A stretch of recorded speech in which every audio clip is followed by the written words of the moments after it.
Welcome to Clackamas Community College Board of Education regular meeting. It is Wednesday, June the 17th, around 6 o'clock, and I will now call this meeting to order. Before we take the roll call, the board would like to request those in attendance refrain from conduct which is unreasonably loud, disruptive, or profane. Rude, slanderous, or threatening remarks will not be permitted. Whistling, hissing, yelling, feet stomping, clapping, or speaking out of order will not be acceptable behavior. Anyone doing so may be removed from the boardroom. Katie, will you please call the roll? Yes, thank you, Chair. Position number 7, representing Canby and Malala, Irene Konev. Here. Position number 6, representing Estacada and Colton, Jane Reed. Here. Position number 5, representing West Lynn and Wilsonville, Ryan Ingersoll. Here. Position number 3, representing Gladstone and Johnson City, Wade Hathorn. Here online. Position number 2, representing Clackamas and Happy Valley, Rob Wheeler. Here. Position number 1, representing Milwaukee, Alina Krolenbrock. Here. Position number 4, representing Oregon City, and our chair, Josephine Jo Crenshaw. I am here.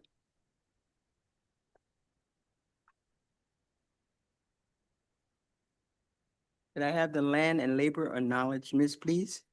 Starting with Melina. Land. We acknowledge that Clackamas Community College campuses reside on the traditional homelands of the Clackamas, Cascades, and Tumwater bands of Chinooks, as well as the Tualatin and Pudding River bands of Kalapuya and the Northern Malala people. They lived and prospered by maintaining strong cultural ties to the land and through wise management of resources. As signers of the Willamette Valley Treaty of 1855, they were removed from their homelands to the Grand Ronde Indian Reservation, where they became members of the Confederated Tribes of Grand Ronde. Please join us in taking this opportunity to thank and honor the original caretakers of this land, their lives, and their descendants that live on as tribal members today, still carrying on the traditions and cultures of their ancestors. I'm going to read the labor acknowledgement. We acknowledge that the foundation and wealth of the United States was built upon the forced labor of enslaved African people, involuntary and trafficked indigenous labor, and the often exploited labor of immigrant, domestic, and farm workers. Their vital contributions and resilience in spite of violence, terror tactics, and bloodshed are integral to understanding our nation's past, present, and hope of what's to come. The prosperity many enjoy today is rooted in centuries of labor extracted under conditions of injustice, inequality, and ongoing systemic oppression. Acknowledging this truth is a step toward honoring those who are denied justice and toward creating a future that is more equitable, inclusive, and humane. Thank you both. We will now be holding a public hearing on the approved 2026 and 2027 budget. This is an opportunity for the public to speak to the board about the budget only. There is another public comment period following this hearing for comments related to other college business. To ensure all voices are heard, please share your budget comments before the close of the budget hearing. During this hearing, we ask that you abide by the following rules. Please clearly state your first and last name and city of residency before you begin. Please direct your comments to me as the board chair. Keep the comments to 3 minutes or less. There will be a digital timer displayed on the TV screen. I will be interrupting you at the 3-minute mark. No one may share or delegate their 3-minute time period to another individual. The board will not hear complaints of concerning individual college district personnel. If you have a complaint, please follow the appropriate complaint process available on the college website. The board does not engage with the speakers or the audience during this hearing, but they are here to listen. I will now open the public hearing. We have speakers who are signed up. First one is John Clemson, a student. Following would be Norman Lemley, also a student.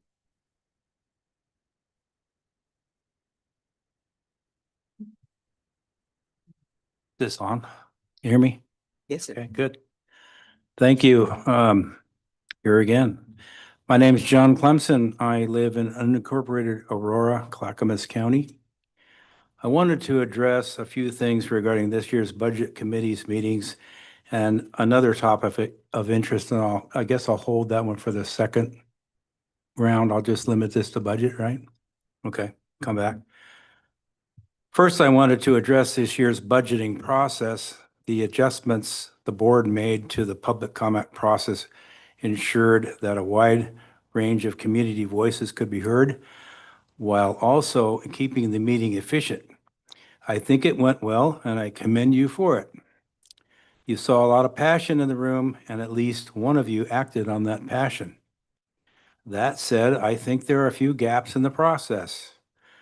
I feel so compelled by this topic that when I offered some thoughts and had some suggestions of staff, I was offered and accepted a meeting on campus to discuss these. My agreement with the staff was that nothing about the cancellation of the automotive classes was to be discussed by each party. Unfortunately, that meeting was canceled, not by me. The reasoning was that the plaintiffs had filed an appeal regarding the recent court case decision, and this has nothing to do with the budgeting process, and it's most unfortunate. Regarding the budget review meetings, I don't think that there is enough time in the process for adequate review, questions of the budget preparers by the budget committee, return of those comments, perhaps with changes to the budget and back and forth until an agreement could be generally understood and then presented to the public in revised format. In my opinion, these are the duties of the budget committee. You are not there in ultimate authority to simply rubber stamp what staff has prepared. After you have then heard from the public, there would be another meeting to discuss the public comments, additional revisions if necessary, then a final meeting with the public present to vote on the budget with amendments if there are any, like there were last time.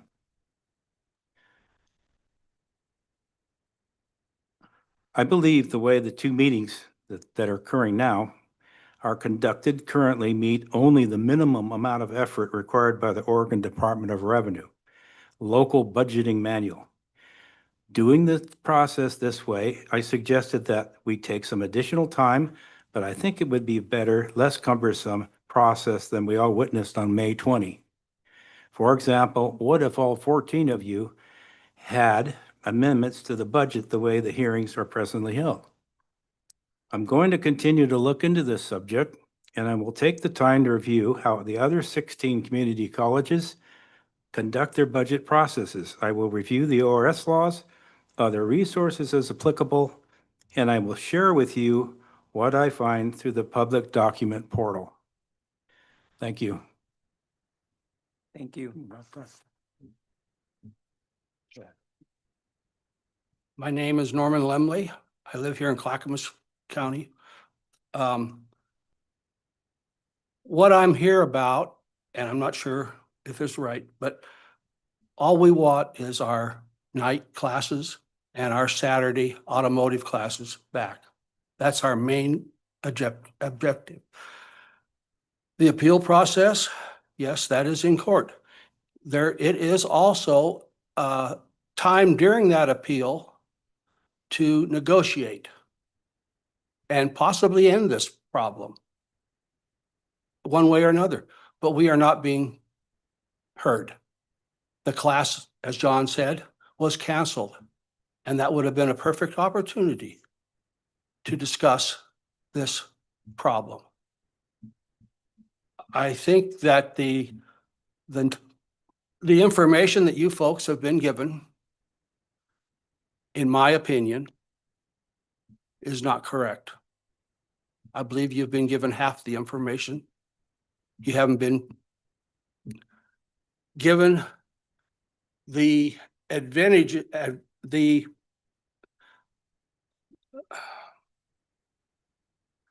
benefits of these classes to the college, in that the dollar that the college makes from these classes has not been shared with you.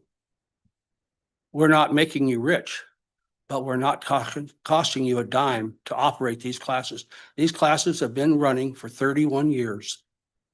How could that happen if we were costing the college money every term? It didn't happen.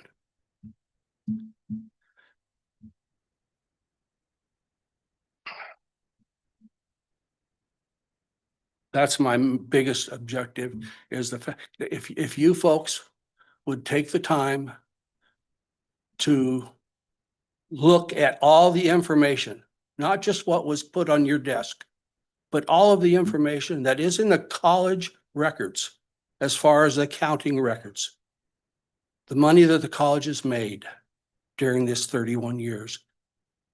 During the last term that was canceled, how the college made money then.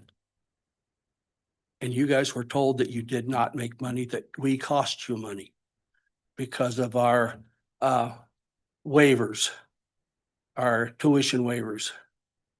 My understanding is that you, and I may be wrong here, I hope I'm not, is that this is a state and federal mandated program, that you folks get money returned to you from the state and federal government for these waivers, to keep the elderly educated and a part of this community.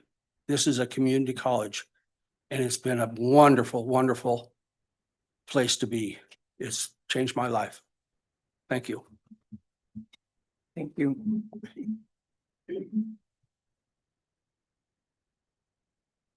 I'll call Casey Layton and Larry Shimmerat.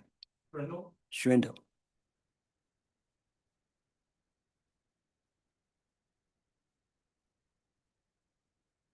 See, put my reading glasses on.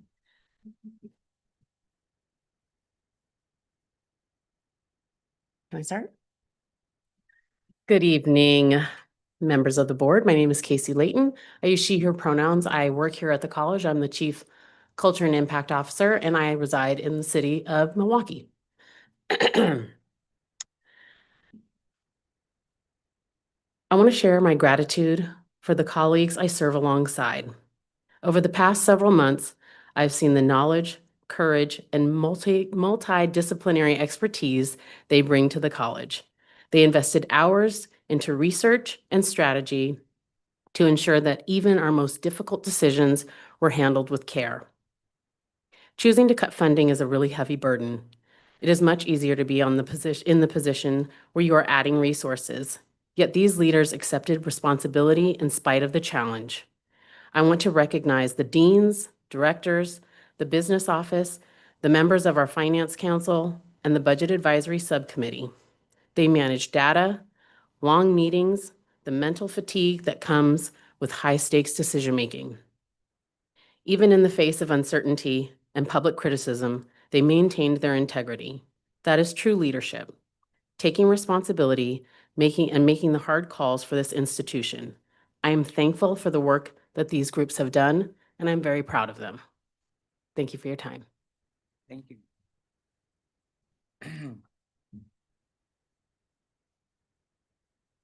My name's Larry Schreindel.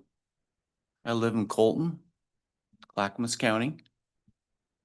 Before I get into this document, I would just like to make reference to the latest issue of the Clackamas print. On the cover was Mr. Lemley that spoke. Inside is me with the sign in my hand. for, I don't know, a month or better. Myself, Mr. Limley, and others have been out there passionately protesting. We want our classes back. We felt the support of the community. People honk, they wave. I mean, I wouldn't be here unless I believe in what I'm about to read to you. And I hope it makes a positive difference. So I will begin. I want to discuss a few things tonight. You folks are fiduciarily responsible to the students and the taxpayers of the college and county. You need to look deep into what the administration is telling you and is presenting to you for budget review. In this regard, I and many of those I have discussed the budget committee meetings of May 13th, 20th. We agree and disagree with some of the comments made following the meeting at the Board of Education meeting May 20th. That said, it depends on the context. Some have said they disagree with the process, and we agree. What we don't agree with is the statements that the board is there to approve a budget as a whole and approve authorizations as presented. We believe, contrary to the statements made, that you as the board should be informed of all the decisions made in the process. It is your responsibility to review and question line items that you either don't understand, that may not show all the thought process of what went into that line item, or if you feel that the costs for that line item are excessive. For example, last year, the discussion regarding the cost involving the 98 courses that were proposed to be cut did not include the revenue that may have exceeded the costs associated with those courses. There were some concerns about misinformed statements. It would be nice to know which of those statements were misinformed. We feel that the board needs another session following public commentary to discuss those statements in front of the public and to discuss any changes to the budget before the public regarding a final vote. There's one other topic I want to discuss, and that is the decision not to hire an attorney to bargain with the college's 3 staff unions, concerning updated employment contracts. From the article in the Clackamas print, dated spring 2026, that was one of the concerns associated with hiring an attorney to represent the administration was the cost. The college by now may have spent tens of thousands of dollars in attorney fees fighting the students who have claimed discrimination associated with the canceled automotive classes that were canceled in 2025. The case is Your now time- under appeal Your and the time is done. plaintiffs at a time. Yes, Thank you. thank you.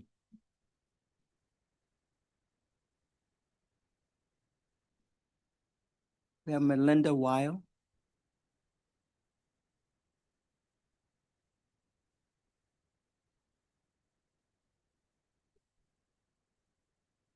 I'm Melinda Wild from Happy Valley, Oregon. Most of the prior speakers have said what I think needed to be heard, but I just wish to remind you, Clackamas Community College is a public college, not a private school. It's funded by public dollars, taxpayer dollars. You need to hear from the public before you consider a budget and vote on it to be approved. I would ask that you consider changing the procedures so that you can consider public comment before voting so that you can actually investigate the concerns of the public. Thank you. Thank you, Melinda.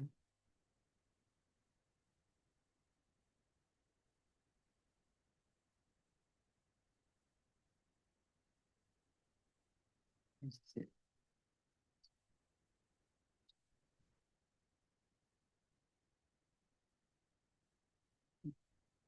This is the end of the. We have more. Okay. We will now close the public hearing. We'll recess for 10 minutes and we'll be back here at time at 6:30.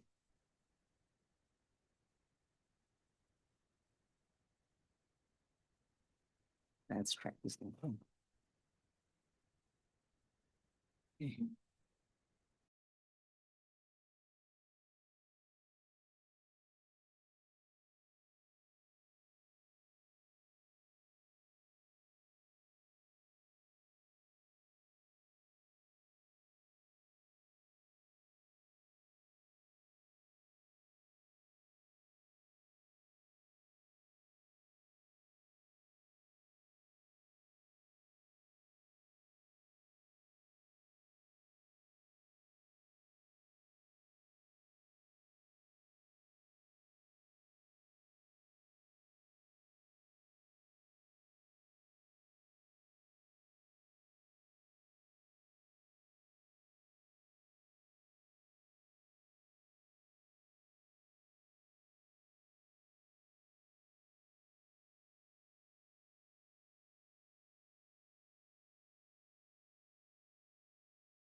I would like to reconvene the Clackamas Community College Board of Education meeting.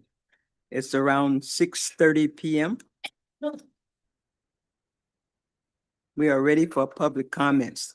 The Clackamas Community College Board of Education welcomes community members to attend board meetings to become acquainted with the programs and operations of the college district. Now is the time for regular public comment period, where anyone can speak on any item except for the 2026 to 27 budget, because the public hearing has closed. Please keep your comments to 3 minutes or less. We have Norm. What's that? Limley. Norm Limley. His name. And John Clemson.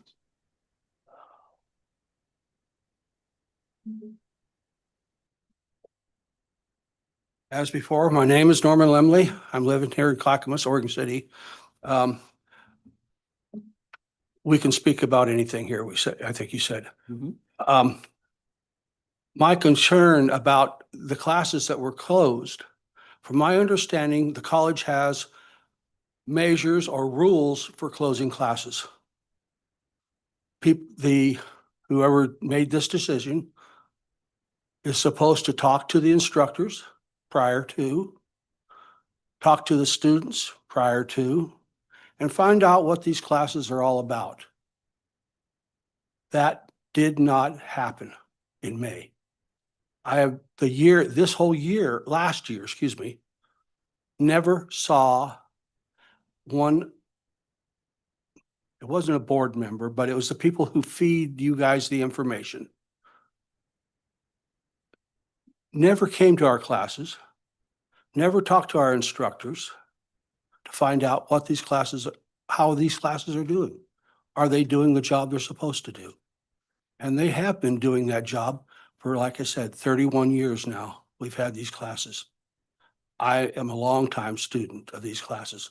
Maybe in some ways, you might think, why does he think he has the right to take these classes for as many years as I have? It's a community class. It's kept me alive, healthy in my mind and in my body. For an elderly person, I had been retired for 22 years now. I retired at 53. I'm 74 now. Maybe that doesn't add up anyway. These classes are a great opportunity for the public, for the community. It goes on just beside the class. There are car shows that help. There are businesses, all the auto parts places that sell to us. That's a part of the community. It helps the community. These classes help the community in so many ways that has not been pointed out, has not been looked at. And that's unfortunate because they have been a great, great community project.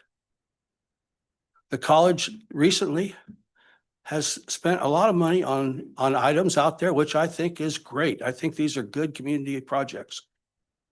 But some of these projects don't make a dollar for the college. And yet our classes that made money for the college have been canceled. I don't understand that. I cannot understand the thinking behind this. It shocked us when it happened, for one thing. It happened in the middle of the term, 4 weeks into the term, we were notified, and that was a month before the board meeting. I don't understand that. I just don't understand it. I would like to understand it. Thank you. Thank you. We have Clemson. John.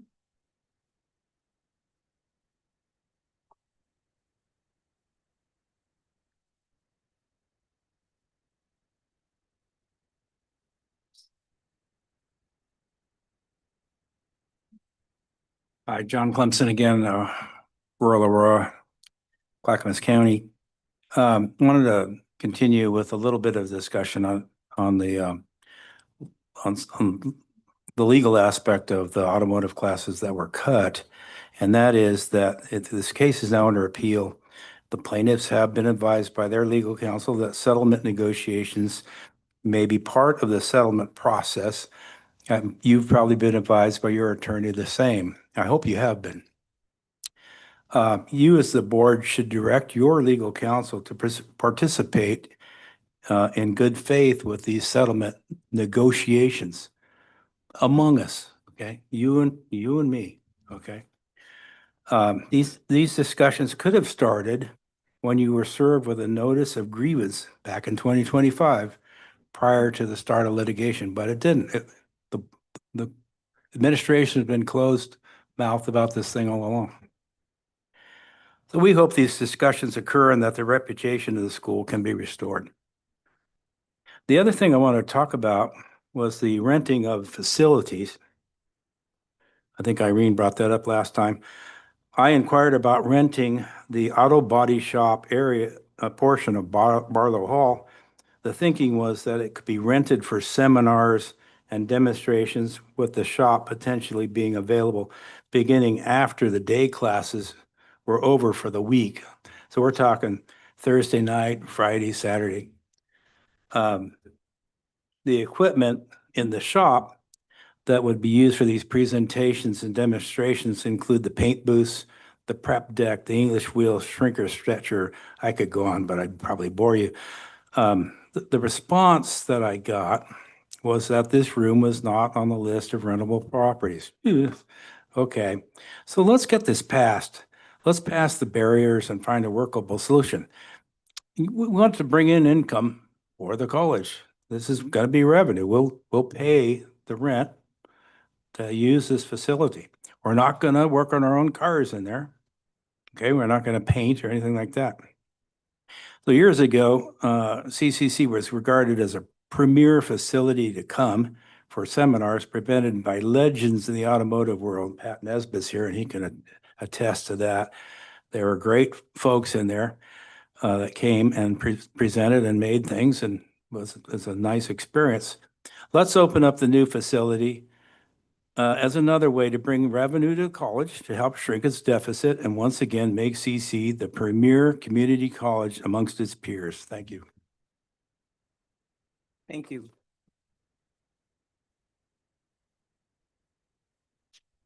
We appreciate your willingness, all of you, to share your concerns with us.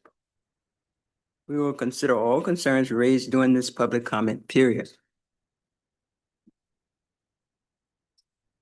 We are now ready for our consent agenda. Does anyone wish to pull anything from the consent agenda? We have the minutes from our regular session on 5/20 or 26. Our monthly financial reports, our personnel report, and our bond update. Does anyone wish to pull anything from the consent agenda? Hearing none, do I have a motion? I move to approve the consent agenda consisting of items 1A through 2C. I second. We have a motion and a second to approve the consent agenda, items 1A through 2C. We will vote by acclamation. All those in favor say aye. Aye. Aye. Those opposed? Are there any abstentions? Please state for the record, the motion passes. We're at new business, first read.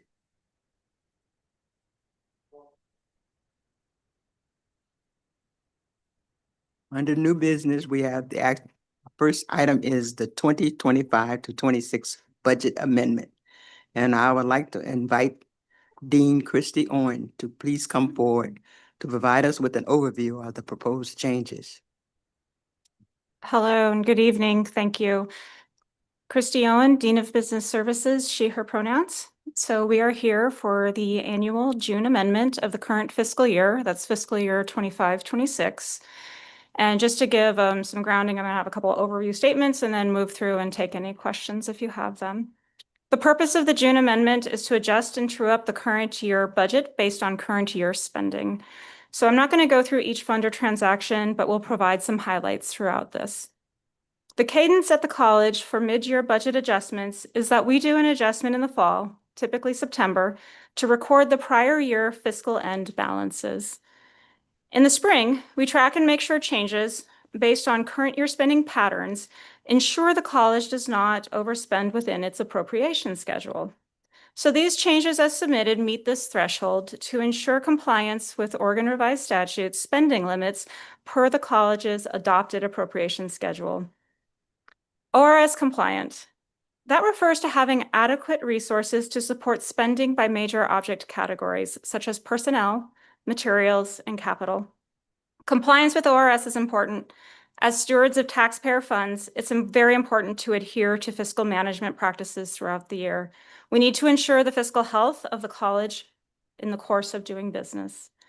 The appropriation schedule reflects a combination of funds. So a good example of this when you look at the table is that we have our special revenue and externally restricted funds. This is a combination of both our grant and our financial aid funds. In this category, the college is on track to record more expense in materials and consumables than in personnel. And this is why you see a change between materials and personnel to balance out where the expenditures are happening based on the grants received by the college. Each appropriation category has similar components for true-ups based on these financial transactions that have happened over the last 12 months. Specific to the college general fund, as filed, the June amendment reallocates internal resources to support personnel as a major object category. As part of fiscal year closing, there is a payroll posting that encompasses 2 months of payroll that record after the month of June, just due to timing. It is my recommendation, this is also a longstanding practice, it is my recommendation that the general fund has a 2% variance between budget and projected spending to ensure we are able to hold this projected expense that occurs in July as part of our closing. So to meet this, there's a one-time draw on contingency and internal realignment of other funds. Any unspent funds across all categories will fall to balance. It's a preventative measure to be fiscally conservative in our approach for year-end financial transactions. Like I said, I only had a handful of highlights to pull out, but I am here if you have other questions and would like to do what I can to assist right now for this action. Any comments? Questions? Chair Crenshaw, I have a question. Yes. Dean Christie, can you explain to me or just make a note or answer the question that looking at the change in contingency for the general fund that's noted in the table, what impact will that have potentially on the ending fund balance for the general fund at the end of this fiscal year? Sure. So as I mentioned, this is looking on the expense side. When you look at ending fund balance, that equation is your current beginning fund balance plus your revenues, as those are recorded throughout the year, less your expenses. So projecting ending fund balance is a sum of those three parts. And what we are looking at is just making sure we have capacity to meet our expected payroll. Our expected payroll is tracking within those categories. We just want to make sure we don't have any inflexibility or surprise. So that is to say is we believe that we are on track within our expected revenues, that we are going to meet that target, and then just making sure that we stay within our expected expenses and do not have risk of an over expenditure at a major object category. There may be underspending in materials and services or other areas that on net keep our fund balance within the policy per board. Thank you.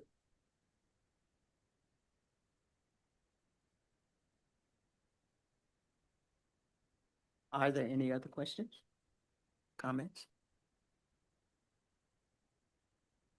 There are no proposed changes. Can I have a motion to approve the 25-26 budget amendment and appropriations transfer as presented? I move to approve the 25-26 budget amendment and appropriation transfers as presented. I second the motion. It's been moved in second. All those in favor, please say aye. Aye. Aye. Any opposed? Are there any abstentions? Please state for the record, Katie, the motion passes.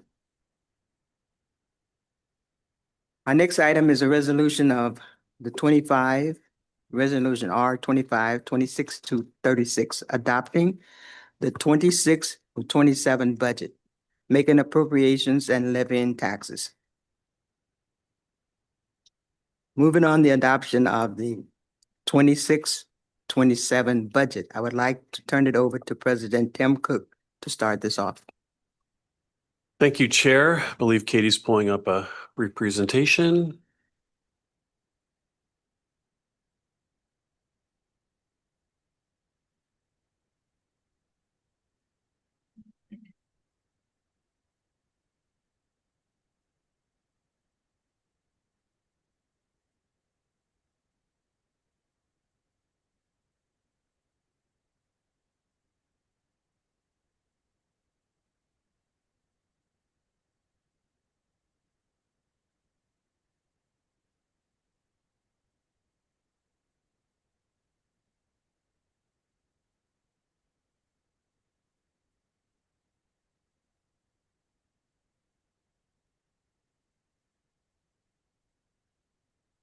All right, thank you.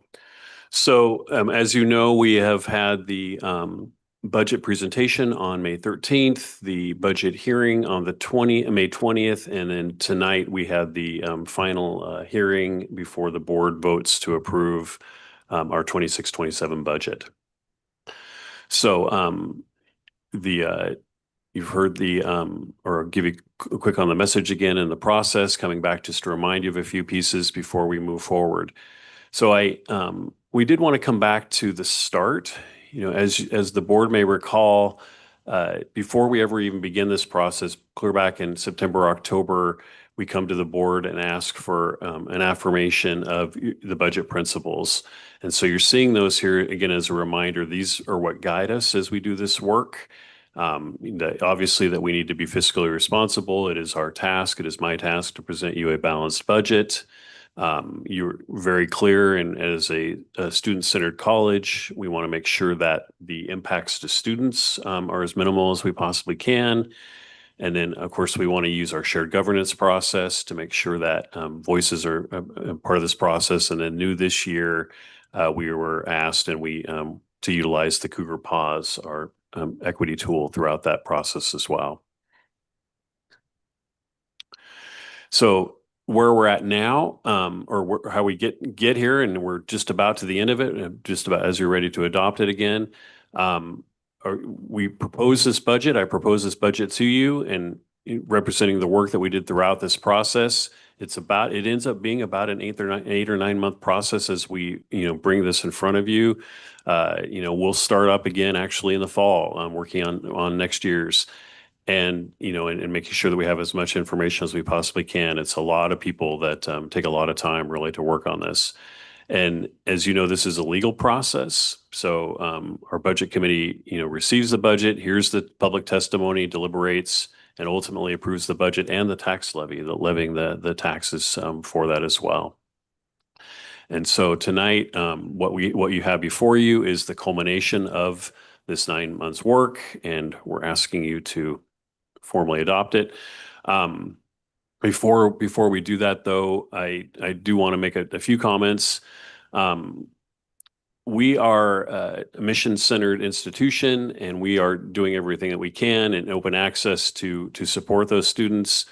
And we continue to try to provide opportunities for students to pursue their goals now and 5 years from now as we work on that. But the reality is, and this may or may not have ever been true, open access is really difficult to do. It's hard to be everything to everyone, and certainly in light of challenges that we're receiving federally and state, where we're having fewer and fewer dollars to do that, we have to make hard choices. And you saw that last year in last year's budget process. You saw that this year in this year's budget process. Unfortunately, I think we'll be there again this next year as we move forward. So the challenge that we have and the staff has to bring forward to you is that, that we want to make sure that we're being true to the mission, true to the board's budget principles, at the same time, really figuring out, what we can afford and what can we do. So as I said, and as we do, all of our funds at the college support students. That's why we're here. That's the reason all of us are here. What we exist to do is support our students. So each of our dedicated funds supports our students. Our bond resources, while they're a separate pot of money that have to have a specific use for that, or for future students and for the future of the college. And then our fees paid by students and our financial aid that pass through. This is all in addition to the general fund. We spend our time focusing on the general fund. That's primarily what we talk about when we deliberate, when we cut. But there's quite a bit more that goes into the college here beyond, and and some of that is the dedicated student fees. Obviously, the financial aid pass through that we get is a pretty significant amount of funding as well. This year, as we discussed before, I'll just remind you again, the goal was to reduce the budget by $2 to $2.5 million. That was the deficit we were trying to reduce was 1.2 million, and we wanted to get ahead a little bit of what we think might be coming. And so I asked staff to look at a $2 to $2.5 million reduction so that we can, not have this running deficit and not be using one-time funding and actually have a balanced budget. And so we were able to get that to just right around $2 million is what we ended up proposing to reduce. The good news there is that now we can start a new strategic planning process. We're due to look at our next 5 years or so as a college this next year to start that process without a deficit, which is pretty exciting to be in a position to do. But we are hearing lots of concern from our legislators, from the state, that next year could be really challenging with the impacts to federal Medicaid funds and other, federal pass-through money that comes through the state. We could be in a real tight spot as we move forward. So we will continue to advocate. I know the board and several people in this room advocate in Salem and with our legislators to make sure that we don't have to do that.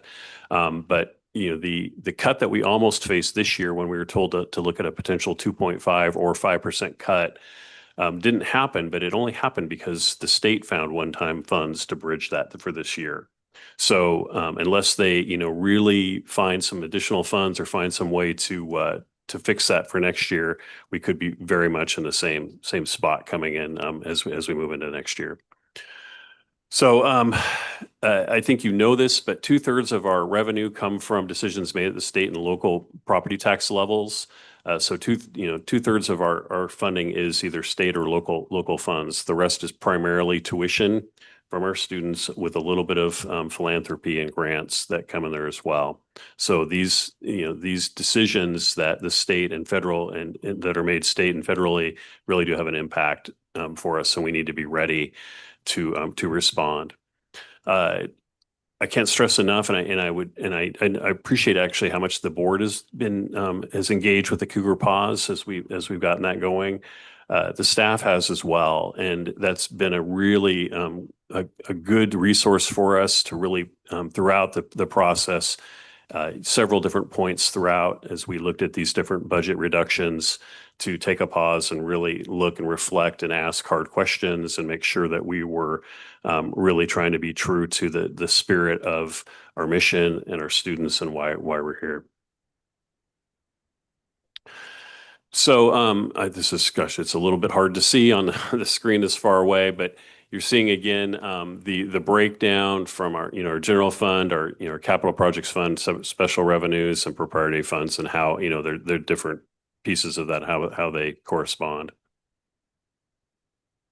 And then this process here, it goes into a little bit more about how we did this budget reduction process, and ultimately getting all this feedback coming through, using shared governance, really using the Cougar Pause and the rest, at some point all had to come and again in front of me and with some presidential judgment and some opportunity then to be able to present that to you. So as they say, the buck stops here with me, but it takes a long time before it ever gets to my desk and really have that opportunity then to share it with you.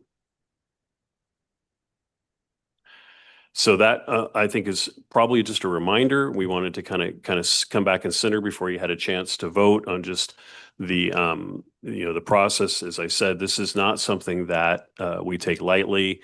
We spend quite a bit of time, hours, effort. Staff, really thinks about, and I've said this a number of times. We try our best to really lessen the impact on students and on staff when we make these decisions and thinking about the future of the college. With that, I'd be happy to answer any questions, and if I can't answer them, I'm sure one of our staff members can. Questions? Comments? Joe, I have a number of comments. So before I make those, I would ask other board members if they have some questions, because I have some extended comments to make about the process and how we move forward. Terrific. We'll start. Jane?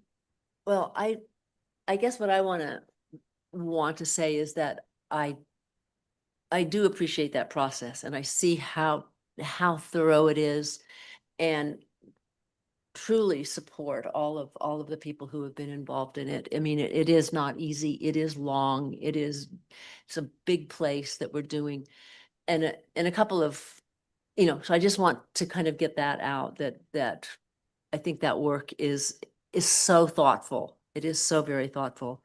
I also would like to, and I don't know if this is the place to do it, but I think somewhere in this process, I would like to see a few tweaks for board members, for budget committee and board members. I really feel, and I think it was mentioned by one of the speakers tonight, that it would have been very good if we could have asked questions, if we as a board could have asked questions of things. So I would love to see that, because I think some confusion was there, some challenges. I mean, that would be something that I would really like to see happen by next year, some thoughtful changes in that process. I also just kind of want to say that no one was laid off in our process, which is rare and special, because so many of the colleges have had horrible layoffs and not horrible layoffs, but serious layoffs and changes. So that's just a few thoughts that I had. Yeah, thank you. And we've heard that very clearly, and I think staff has also seen the the result of not having enough time to really get the budget in front of the board and the budget committee. So you'll definitely see some changes in process next year.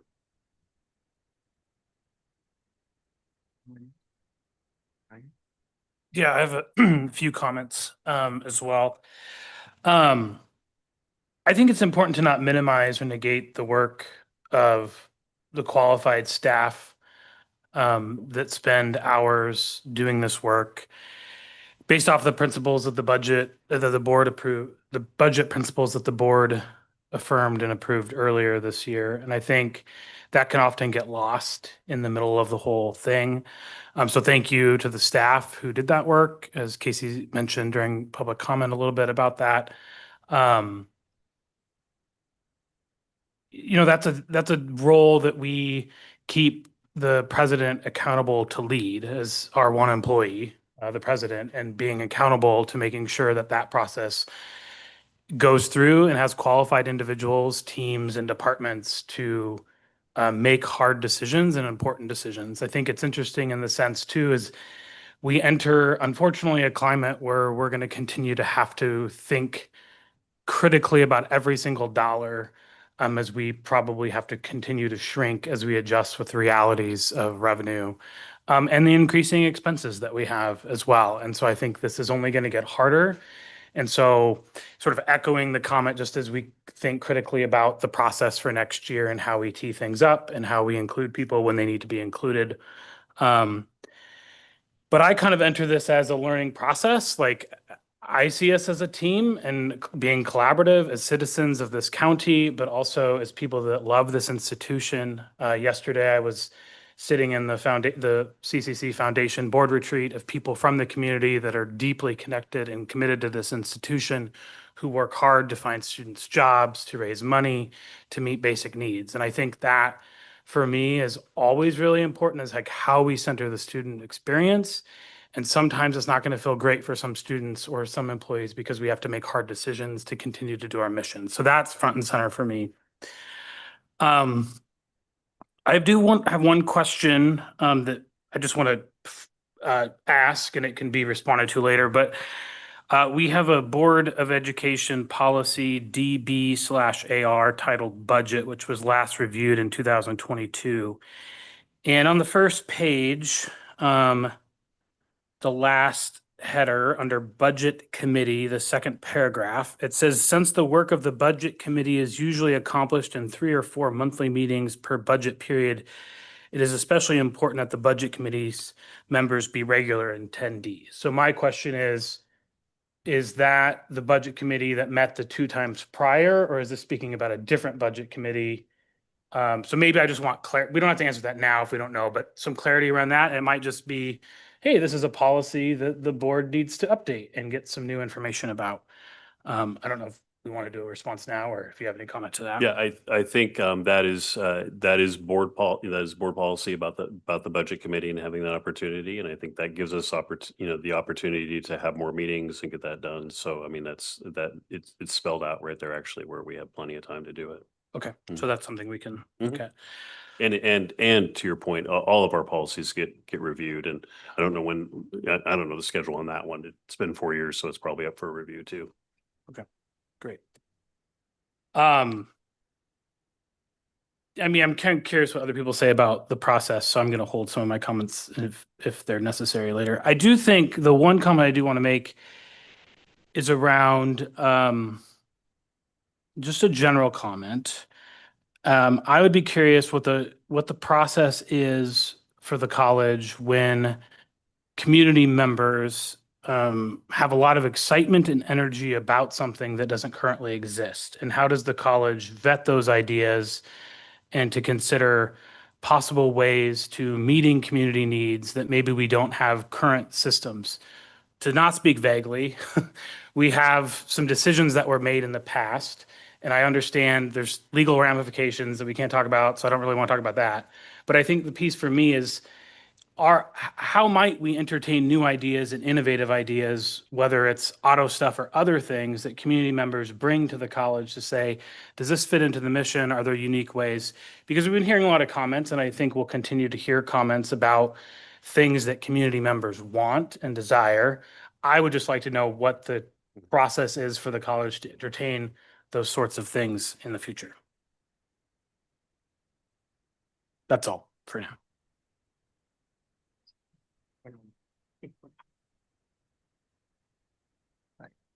Any, have any comments?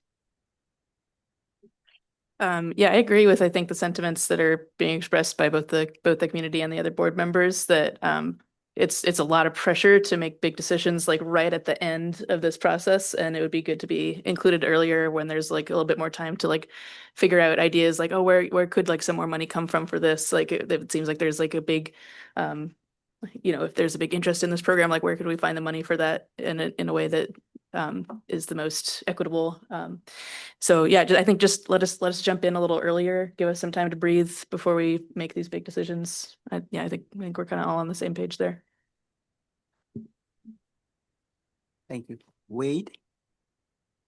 Yeah, if there aren't any other comments, well, you can have, there's plenty of time for other comments. But let me begin by, there are a lot of thoughts in my head after this last board meeting and the budget hearing. And as you well know, those of you that stayed around long enough to the end, I made a public apology to staff for the decision that was made at that meeting. I believe that process severely undermined, a lot of hard work and and a lot of really the authority of the people that were given that authority by us through shared governance, through the executive team, and through the budgeting process. But I want to step back, and I think we all know this, right? The reality is that we've known this has been coming for a long time.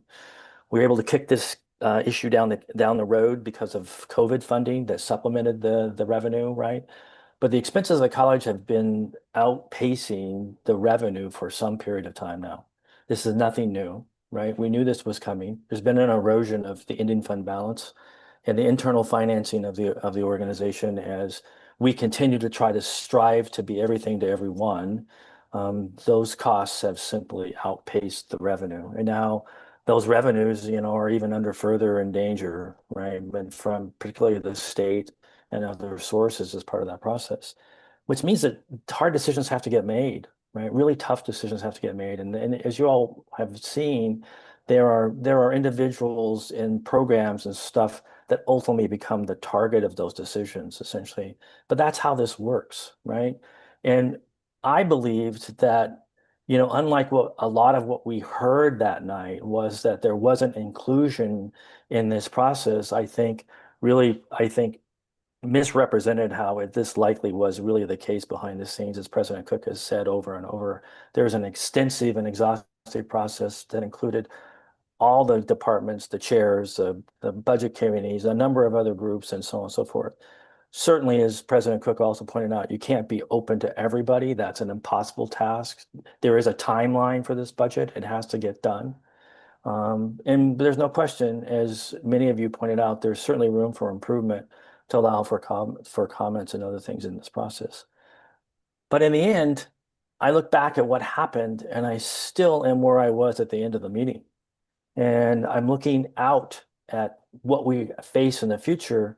And I believe that, we did a couple of things that were, in my opinion, really inappropriate. And we did so because I believe that we're very compassionate people. It was a very passionate meeting. There were a lot of passionate people there that brought their passion into the room. Whether or not all the facts were true in terms of those passions, I think we could sort through a number of those. So, it drew on our compassion, right? That passion drew on our compassion, and we became, tied into hearing, these pleas essentially of the changes that we made. And the changes that we made to the budget financially, are really insignificant, right? From a monetary point of view, they don't amount to a lot of money. On the other hand, right, the reality is that there was a decision that was made by a number of people, and there was a recommendation for these cuts that had to get made that were not taken lightly. They didn't just come out of the middle of nowhere. This was vetted by the deans and by the staff and the faculty and a number of people that were involved in this, and ultimately had to come back on the desk of President Cook, as he indicated, right? They were well aware of what they were doing. They were well aware of the trade-offs that happened, and then we reversed it on them right in the middle of this meeting. And I understand that it's not our job just to rubber stamp this budget as it comes forward, but I also think that we really sent a very negative message to the core of the community college's staff, and particularly its executive committee and the budget people that were behind that process. So I think that there's an opportunity for us to fix this. I think there's an opportunity for us to put this back in the hands of those folks. They have heard from us about our concerns about those cuts that are being made and the impact to individuals and programs. But I really don't believe that it is this board's responsibility to be down in the middle of these line items, picking and plucking away at this budget, when what we're doing is we're asking these folks then to defend this in a public meeting. That may be part of the broken process that exists as part of this effort, right? We did not get an opportunity maybe enough for us to ask questions of those outcomes, right, by ourselves with the people before it came to a public meeting as part of that. And certainly there's lots of things that we could use to fix this, right? But I think we have an opportunity to restore, right, at least what went on this year, put this budget back in the hands of those who spent a lot of time making this happen. They also have our concerns with them when they're behind this, and I'd like to propose that we return back to the proposed budget, and that we reverse those changes that were made in this last budget hearing, which would basically put back in place the cuts that were originally proposed, totaling about $102,666. They would go back into the general fund as originally proposed, and the changes to the contingency would be made accordingly. And then we would go back to the proposed budget and adopt it tonight. That's my plea to all of you, and the rationale for my request, as I've indicated. Is that a motion, sir? I'm not ready to, I think we can have a motion. I can put a motion on the table if you think it's necessary for us to have a discussion about that, but I'm certainly, we normally operate under sort of informal rules, of discussion. And it's really up to you, Madam Chair, about how you want to proceed. I'm willing to give you a motion if you'd like one, or you can take comment from other people as you see fit. Irene? Yeah, I just wanted to say that, as board members, our role is to look at all the information that's presented to us and, do as much as we can to ask questions. And I want to commend President Cook for meeting with each one of us to kind of go over what was going on and what would be possibly in front of us to vote on.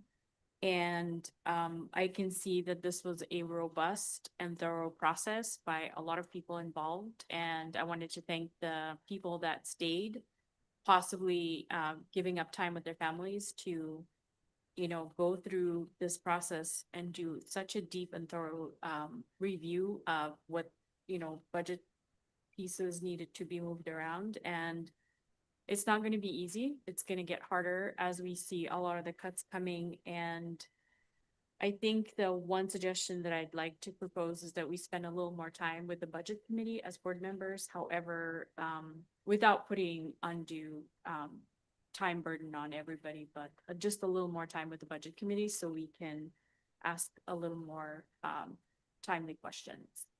Thank you. Thank you.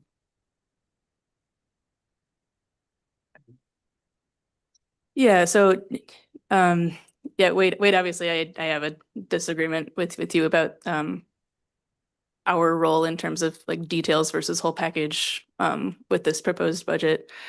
Obviously I want to keep those amendments in there. And I think that it's important that since those amendments were passed by the budget committee, that I don't think it's our place right now to reverse that decision without those other budget committee members here. But I completely hear what you're saying. I hear what you're saying both about respecting the process that was put in by all of the administrators and their work, and I respect that process too. But I think that's maybe a problem for next year to change the process. But today I think we need to stick with the approved process, that budget that the budget committee put forward.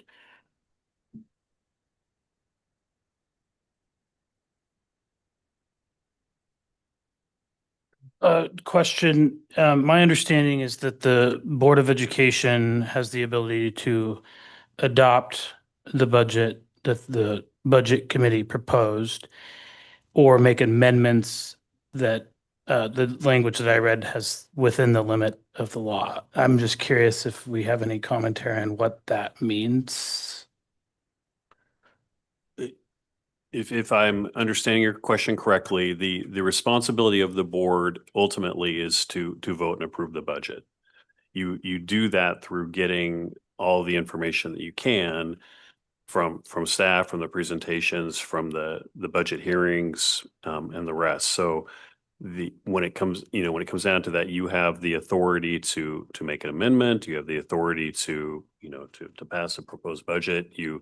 You're ultimately, your vote tonight is, deciding what to do with that. But that solely rests with you. Can I just add a comment to that, Ryan? I think to answer your question, we can ask Christy or others who are in the room if they're still available, right? I think the legal aspect of that is we can't come back and then make further appropriations outside certain limits that are established under law, if we make amendments to that budget.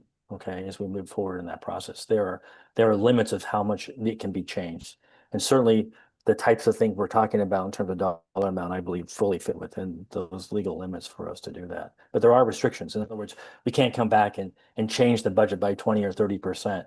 Okay, something like that. And there are specific guidelines. I think Chrissy may be able to provide those for us if she's. Is there further, Christy or Jeff, that you want to add to that?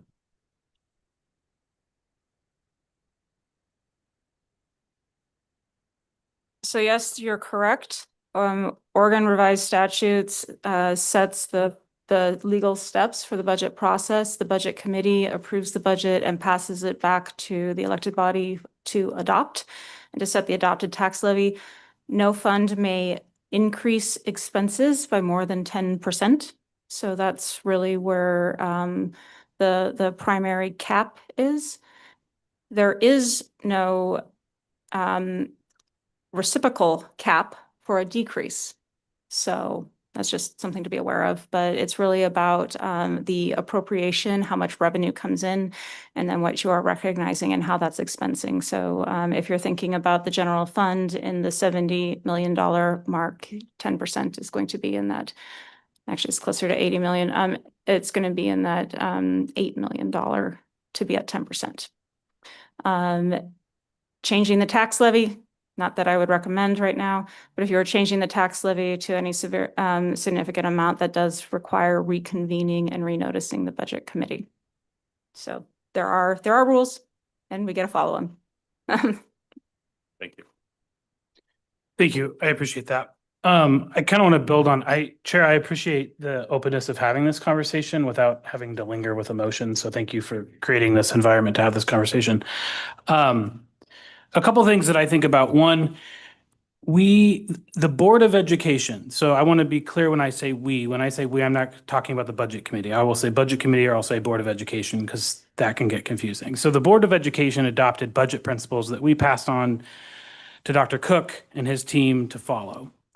As I've sort of reflected on this, the pieces that were in there and the pieces that we elevated within that, particularly around the Cougar Pause and the directions that we gave Dr. Cook as the president and as our employee and his team to do, as I have received back, I as an individual believe as much as was possible that that process was fulfilled and gone through. Obviously, I think there are some rooms for improvement. I mean, we've been hearing about the new shared governance for a while, and I think Dr. Cook continues to talk about ways that they're learning in that process and ways that can be improved for the future. And so I personally believe that Dr. Cook did what we asked him to do as a Board of Education. I do agree with you, Wade, about kind of the emotional piece of that meeting of the Budget Committee and kind of the direction that went. I also believe that we as the Board of Education are not changing a decision or reversing a decision that we made because that was voted out of the Budget Committee. So to that end, I would be in favor of adopting a budget that was originally given to the Budget Committee, so not including the changes that the Budget Committee added, mostly because as a board, we directed Dr. Cook to do the work that Dr. Cook and Dr. Cook's team needed to do, and I feel confident that they did that. I also feel confident that in the conversations and comments in that meeting and in today's meeting, that's feedback back to the administration to think about what are ways that we can think about this in the future and make further enhancements. Finally, my biggest concern is I am not sure that this Board of Education nor the Budget Committee are deeply involved in the weeds to make decisions about line items. And I fear that if we get into the habit of doing that, which if we adopt the budget as presented from the Budget Committee, that sets a precedent that we're allowing that to happen. And my concern is if public comment is used by particular people that have louder voices, negating the work of the Cougar Pause and the educated people and decisions that they had to make, that short circuits the whole process. So if that's the case, then I would say the budget principles that we provide should be as dictated by the public comment, would be what we would be using. So I have grave concerns about that. However, to respond to that in a future way is how can we align public comment at different times and maybe even reconvening the budget committee earlier so that we don't get to that point? Because I think the public comment is critically important, even if it's legally required. That's fine. But I think even aside from that, it is important that we hear those comments and the budget committee hears those. But we also spend millions of dollars on highly educated staff, faculty, teams to do this work that we have told them to spend the time doing this, and we've created these important documents that we have agreed to use. So so for me, it's a principle decision and a decision around, I don't want to open a can of worms to change a process because it's going to change the process. That's what that vote would do. I don't know if that made sense, but those are some of my reflections. I'd like to respond or just add to the comments. Ryan, thank you for those very thoughtful comments. I always appreciate your wisdom in this. I concur with what you said about the can of worms. This is why I was making these comments. The reality is that it's basically a minority group of loud people came into this room. It doesn't mean that they don't have the right to do so, right? And got a hold of our compassion. And that is not a reason in my mind to undermine all the other work that was done. I suspect that after that meeting, the core of the institution found itself with a crack in it. And that's not what we wanted. That crack was created by our decision not to support what had taken place in terms of that process that we put in place. Shared governance, cougar pause, and all the other things we demanded happen. Plus, we demanded these cuts be made, right? And they be made thoughtfully. And we think that that's exactly what happened. And I don't disagree with you that during these times as we head forward, because in the years past, it was much easier potentially to do a budget because we weren't faced with these kinds of cuts. But now here we are, and they're going to become even steeper, and they're going to become deeper, and they're going to affect more people and more programs. And we are going to have to hear more from, in the internal portion of the institution for us to feel comfortable about making a decision. That said, when I look back at what happened and where we are today, I am very uncomfortable leaving a crack in the foundation. That's why I came to you with this plea.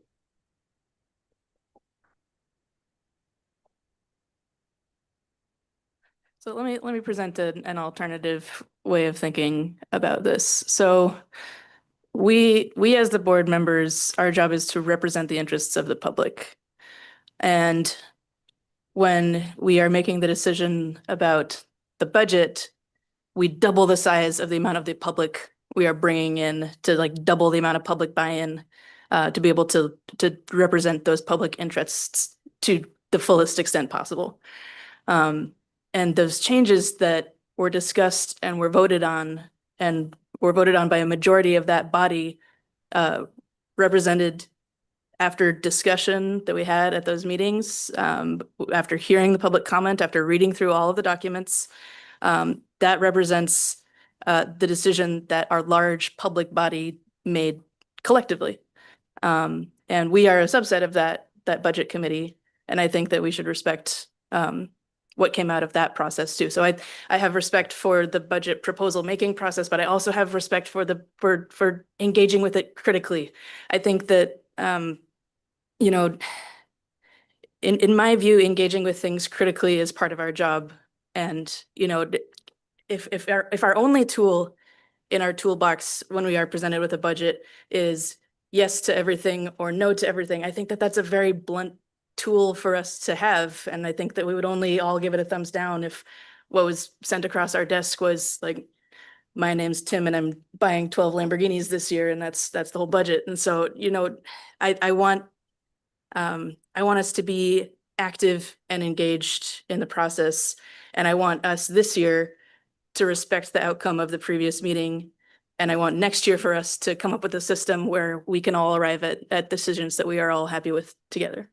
So I think let's keep the amendments this year, and next year, let's get involved earlier and talk with these other stakeholders earlier in the process. That's my view.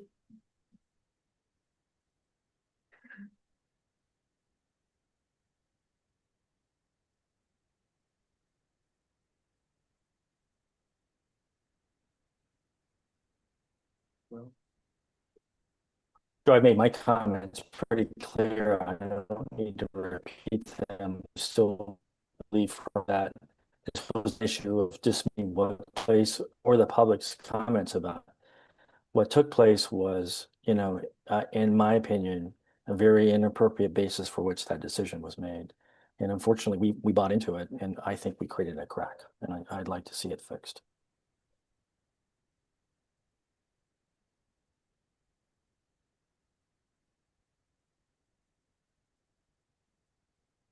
So I'm gonna take the opportunity here, not hearing anything else of this, to actually put a motion on the table if you would accept one, Madam Chair.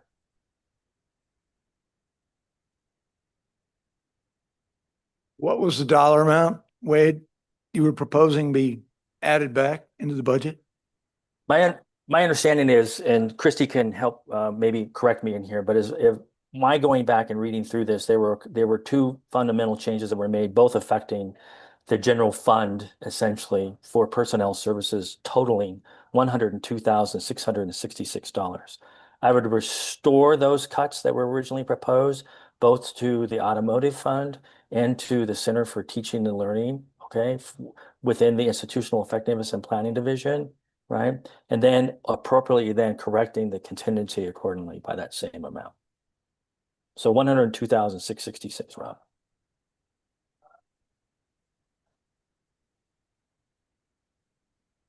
From what I recall, automotive, you mentioned that department. So you want to fully restore the automotive classes? No. That's what I'm talking about. There was Tool sorry. room attendance, it was the 12 months to the 10-month reduction in the tool room attendance. Restore those cuts, the two personnel, the summer personnel, That was part of it. and FYFE was the Correct. other. Correct. Yep. Yeah. And are we within our authority procedurally to do that? After our last budget. So I think the consensus is that we are in our authority to do that. My concern is that I think that it takes away from the public's ability to have their voices heard, including the larger body that includes multiple members of the public that are no longer here with us to voice their own concerns anymore.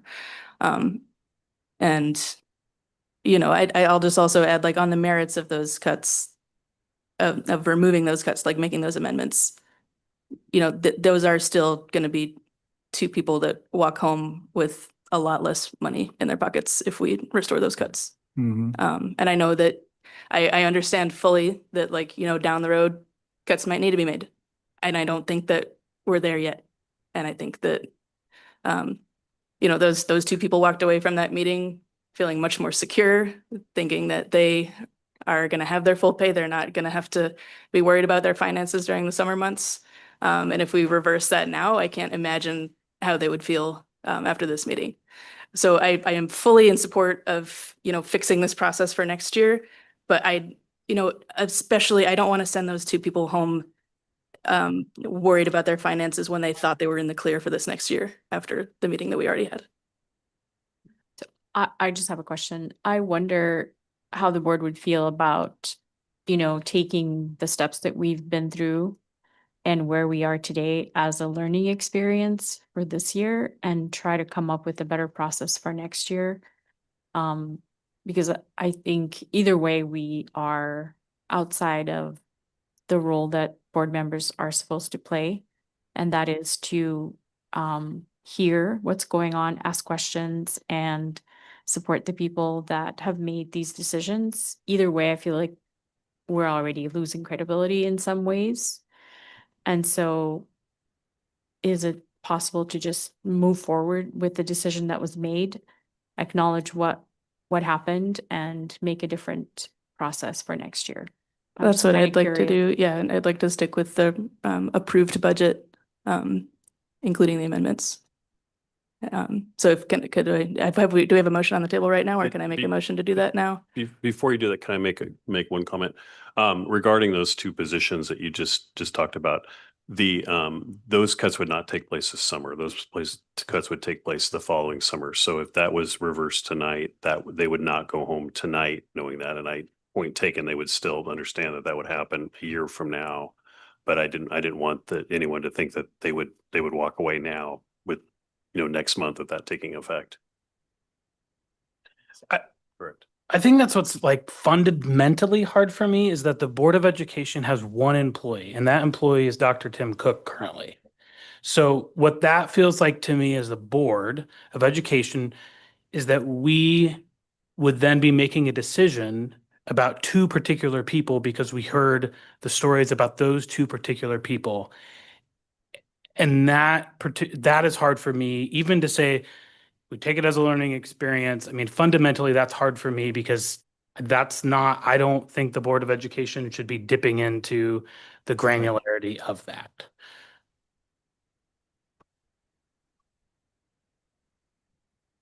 So philosophically, I view cuts to FTE, whether they're full position cuts or pay cuts, I view those as being sort of like analogous to, if this institution is like a body, I view those as being analogous to an amputation. So it's something that you would do in an extreme circumstance where there is a greater loss to be prevented.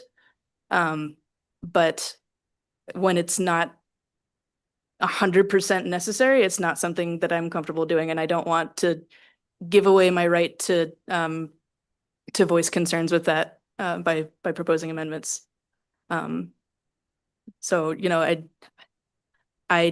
whether it's tonight, whether it's a year from now, I want those folks to have security in their positions.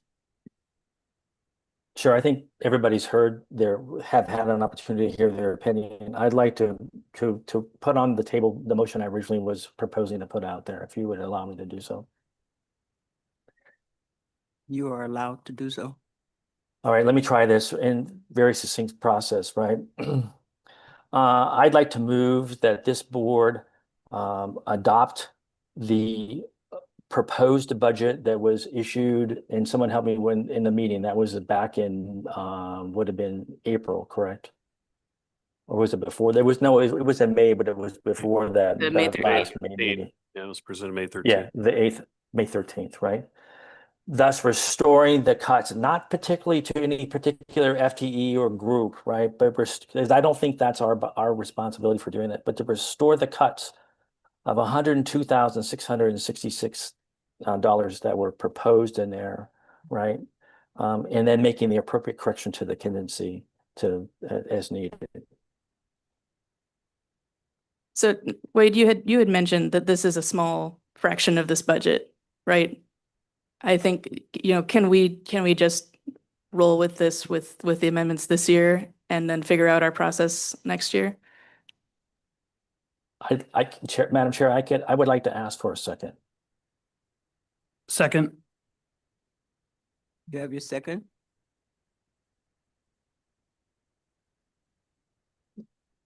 Any comments?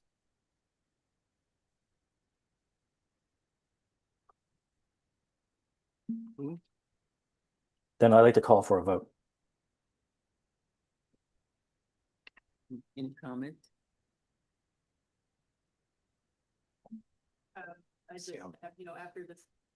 Excuse me. After we vote on this, I guess I'll propose an alternative motion to pass the approved budget that was approved by the Budget Committee. We have a motion and a second to approve resolution R 2526-36, adopting the budget. Yeah. No. This is for the original proposed. So if you don't mind, if I could read an original, like what this would actually state, and Wade, if it's not what you're insinuating, please let me know. But the way I hear it, I had a motion from Wade and a second from Ryan saying that this restores the original proposed fiscal year budget of 2026-2027 amounts as follows. Reduce funding and 0.34 FTE in the automotive department within the Technology Applied Science and Public Service TAPS division, and reduce funding for the Center for Teaching and Learning within the Institutional Effectiveness and Planning Division, and decrease the general fund ongoing personnel services expense in the automotive department by $30,537, and decrease the general fund ongoing personnel services expense in the Center for Teaching and Learning department by $72,129, for the total reduction of $102,666, in ongoing general fund personnel services expenditures, and increase general fund operating contingency on a one-time basis by $102,666, and updating all the financial, staffing, and related budget tables in the adopted budget for fiscal year 2026-2027 as necessary. Is that what your motion is? Wade? Yeah, well, technically, yes, but I would say this, I would argue that this is the case, and I would go back to Ryan's point. So, I don't think it's this board's responsibility, or really its place to be saying where these cuts are going to happen in these programs, right?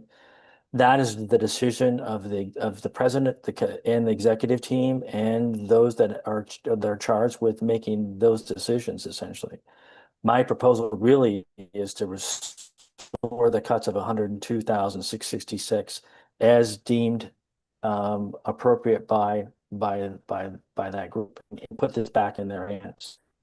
They've been given our concerns about where those cuts are happening and the impact to individuals, but I'm giving them the license and authority to restore the original proposed budget and then do with that as they deem necessary.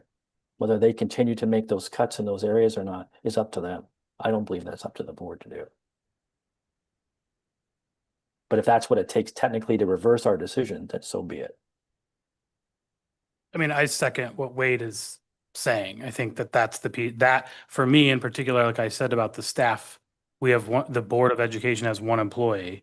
This remedies that. If the administration wants to change how they're going to make those changes to that budget, that's on them, not on me as a board or the board. Yeah, as supporting Ryan's comment, right? It is not the board's decision to figure out how many FTEs go into CTE or some other group or program. That is somebody else's decision to make as part of that process, right? So Katie, I guess we can ask Christy if that's necessary, if you all believe administratively it's necessary to have that level of detail to reverse a decision, so be it. But my decision really is to return back to the proposed budget and restore those cuts as necessary. But really, my motion is very simple: return to the proposed budget, period. Yes, the board sets FTE authority at the college level. Does it set it by department or by division? No, not necessarily, but we do need to know the total number of adopted FTE at the end of this action. So that is one of the items that happens. Typically, our budget document, our budget book includes several financial tables, and those are the financial tables in reference. So I need to know what I would be changing to financially keep all funds in balance. Without some parameters, it would really be up to that discretion. And I think I would just want to make sure I have absolute clarity, because when I'm changing a document of this nature, I want to be sure I'm reflecting the intention. So that's really what the purpose of the prescriptive language that Katie has read seeks to achieve. All right. So regardless of how we feel, so I think, there's a contingency of us that feel voting one way undermines the process. I feel that, voting a different way undermines a different process. Regardless of what you think our role is, our vote right now objectively going to affect the material conditions of at least these two people's lives. It will affect the dollar amounts that go into their pockets. It will affect their salaries. And so, you know, I do think that we own those decisions as the people voting on it. I have a question about that, actually. If we, clearly they're paid through this year, but then also things could happen next year. I mean, changes, I mean, I don't know what goes. Is that a true fact that then they are, it isn't, is it that, well, true fact. Let's see, Tom's true facts, no.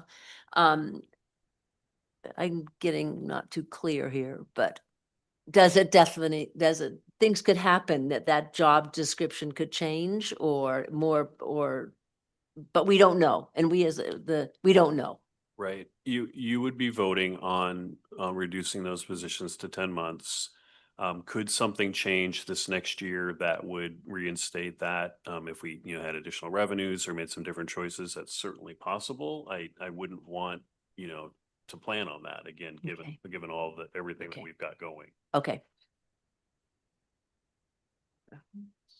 So I have a question, Dr. Cook.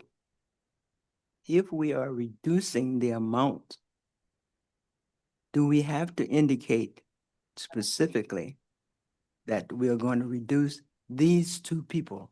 Is the department, the lead in these departments, have the capabilities of wherever they find the cut, they can utilize the money there rather than you're gone or he's gone? So the question is, could you still make this reduction and ask staff to find it somewhere else? Yes, Is that the question? that's the question. Well, what the amendment basically suggested is that we would have to look at contingency right now because we don't have another plan for this. So that was the amendment that's on the table as well, that we would, if that brought that back, we'd have to replace that money with contingency moving into this year. I wouldn't want to make a commitment again on looking into a budget. That again, I go back to the amount of time and the extensive effort that we've looked at all of these. And so I couldn't tell you that we could find money elsewhere in that budget to replace it in the automotive budget per se. I don't know if that answers your question directly or not. No, Tim, can I ask for a point of clarity, right? Sure. If I heard Christy right, the reality is that we do need to clarify the total number of FTEs in that budget. We don't care where you put them. I didn't say we don't care, but we don't get we're not deciding, right?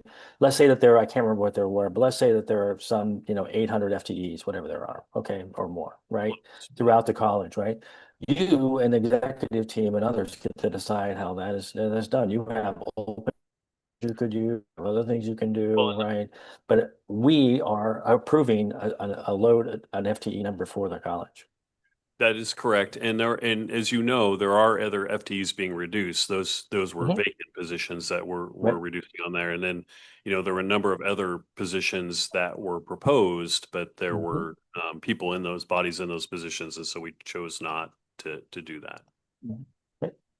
Again, those are your decisions. Correct. So we're in the middle of a motion and a lot of conversation. So I'm kind of lost about where we're at. So I guess my question is, does the current motion that I seconded provide that clarity and necessary flexibility around that FTE amount? Like, I'm hearing some potential consensus around that. At least from maybe some board members, but I'm just wondering, is that our understanding currently with this current motion? Yes, to answer your question, yes, that motion would require what you need regarding the amount of FTE and the rest of that piece. So yes. Okay. So the detail provided by Katie was necessary in order for us to restore this back to the proposed budget, is my understanding. Okay. I'll speak a bit. I don't I don't like the reversal of the decision we made with the budget committee. They're not here at this point. I don't know that I want them here, but I don't like the reversal of it. Felt like a commitment to me. So maybe you can gather from that how I'll vote on this newest motion. But thank you for proposing it. Yeah, I agree with Rob and, but I do think that with some time for us all to have a conversation, we can come to a process for where next year we're able to like get to this consensus before we have to like make a final vote at the end. So, you know, there's clearly two different schools of thought here. My view, and it sounds like Rob's view too, is that the more conservative approach here is to continue with the approved budget, approved by the budget committee. So that's what I would move to do, and I don't think that's on the floor right now because there's a different motion on the floor right now. I think we are ready for the vote, Katie. And you're gonna call names? Isn't going to, but if you want me to, I can. Yes, I think we need to. Okay. I will do a roll call vote for this one. I am going to start with Irene Konev. Would you mind reading the change, the proposed language that Director Althorn has proposed? Yes, so the motion is to amend the approved Clackamas Community College 2026-2027 budget, restoring it to the original proposed fiscal year 2026-2027 amount as follows. Reduce funding and 0.34 FTE in the automotive department within the Technology, Applied Science, and Public Service Division. Reduce funding for the Center for Teaching and Learning within the Institutional Effectiveness and Planning Division. Decrease the general fund ongoing personnel services expense in the automotive department by $30,537 and decrease the general fund ongoing personnel expenses in the Center for Teaching and Learning by $72,129 for a total reduction of $102,666 in ongoing general fund personnel services expenditures and increase general fund operating contingency on a one-time basis by $102,666 and update all financial, staffing, and related budget tables in the adopted budget for the fiscal year 2026-2027 as necessary. Okay, before I vote, I want to say thank you for everybody who showed up and gave their public comment. And I also want to say that as a board member, our role is to support the incredibly talented and educated and hardworking people of this college. So I vote in support of the, what did we just do? The motion. motion. Yep. Motion. Thank you. Jane?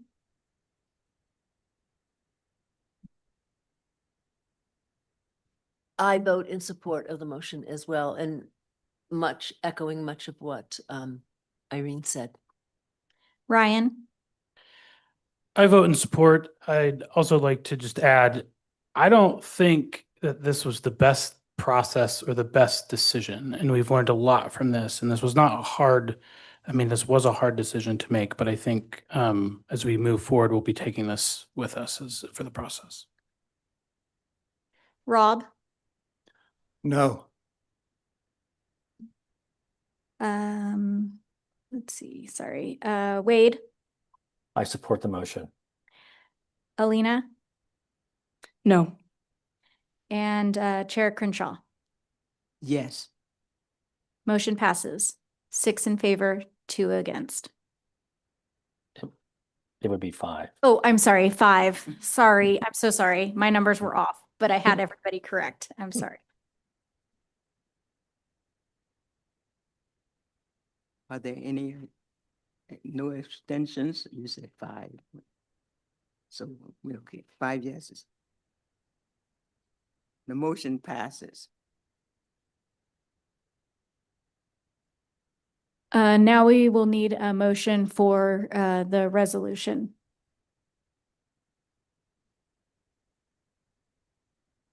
approve the resolution 2526. And that one is R 2526. Right. Are are the numbers still the same? I don't need to. The numbers will be the same, but it is amended. So adopting the 2026-2027 budget as amended. Okay. I move to approve resolution number R 2526-36, adopting the 2026-2027 budget as amended in the aggregate amount of $278,075,862.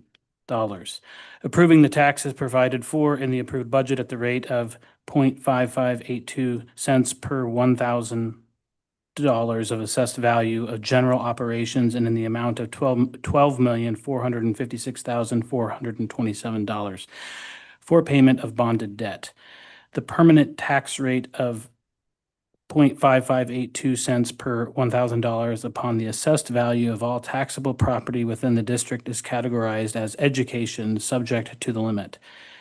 The general obligation bond amount of $12,456,427 categorized as excluded from limitation. Approving the 2026-27 budget as amended, appropriations as presented in the agenda packet. That's okay. I second. It's been moved in second that we adopt, and I can't reread that because that we adopt R 2526-36 as Presented. indicated. All right, all those in favor, say aye. Aye. Aye. Those opposed, No. are there any abstentions? State for the record, Katie, the motion passed. This was a little more difficult than we had anticipated. We thought we'd be completed. But it is really good that next year we will start at the beginning. Thank you to all of you for your information and for your passion. We appreciate all of you. All right, we have another resolution authorizing contracted services for our Douglas Walking Trail lighting contract. I would like to invite Dean Ron Prince or Representative Dale Kuykendall. Just Dale today. Thank you. Good evening. Good evening. We have a motion and a second to approve resolution. Not yet. Unless you have some changes you would like to make. I have no changes. Would you like any information that wasn't in the information provided? Yes, I could tell you a little bit about the process and the outcome. thank you. We were fortunate to receive lots of bids. The market is still looking for work. North Star is from Sherwood, Oregon. They are a well-respected and well-known lighting contractor for ODOT and City of Portland, and they do a lot of municipal site lighting projects. This is right up their alley. The bids ranged from about $579, which we're asking for this evening, up to about $975. So a pretty good range in the bids. The project will provide 75 light poles, which will complete the loop. So it'll be lit all the way around now. And also 4 camera locations will be provided as a result of this project as well. The project is scheduled to complete around November. So it'll follow the project that's currently underway. And if you've noticed, there's already some paving down on parts of the new trail completion. More to come. Any questions for me? So I have a question. Yeah, sorry. go ahead, Wade.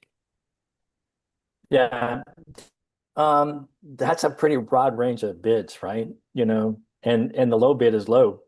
Are you confident that this bid will provide you identically the equipment, or were there substitutions made in order for them to get to that number? Because they're significantly lower, certainly than the median of the bid. I would be a little concerned about what you're going to get for a product, but if they're willing to do it, and they left as much as $200,000 on the table, not from the next bidder, but from a lot of the other ones that bid, right? Yeah, I agree with that assessment. We did have extensive conversations with North Star, validated that they're providing the specified products. They're not substituting. They do own a lot of their equipment, and they do all of their own work. Some of the other contractors that bid would subcontract to excavators and, underground boring companies, and doing it all in-house provides them an advantage that they were able to win. Yeah, they can choose their own internal markup, right? So, which is zero. So Very take their true. profit. Yeah. I just have one question. Did you say poles? You're gonna put light poles around there or just short? No, there will be poles, kind of like the ones, well, there's varying heights depending where on the campus we are. So there'll be some that are tall and some that are short, like the ones that are around on the backside of Blue Lot, I think it is. Those newer ones, Okay, the shorter. Be a combination. thank you. Are there any other questions?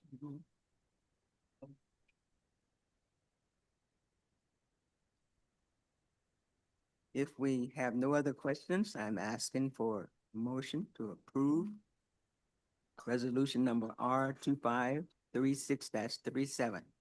I move to approve resolution number R 2526-37, authorizing contracted services with North Star Electrical Contractors Incorporated in the amount of $59,500 for the Douglas Loop Walking Trail Lighting Bond Project.